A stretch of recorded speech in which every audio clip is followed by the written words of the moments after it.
High বন্ধুরা, দেখো রক্সিকে এখন স্নান করানো হচ্ছে। ও একদমই স্নান করতে চায় না, ওকে জোর করে স্নান করতে নিয়ে যেতে হয়। অন্য বাচ্চারা কত সুন্দর জল ঘাটতে ভালোবাসে।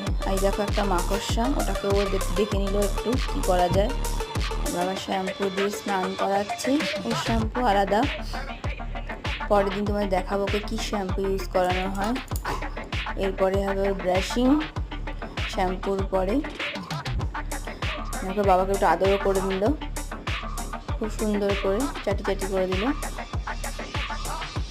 ব্রাশিং হচ্ছে, ব্রাশিং করে এবার ওর গাটাকে মোছানো হচ্ছে। দেখো কত শান্ত, দেখেছো? এবার ওকে হেয়ার ড্রায়ার দিয়ে শুকিয়ে দেওয়া হচ্ছে। কেমন লাগলো জানিও।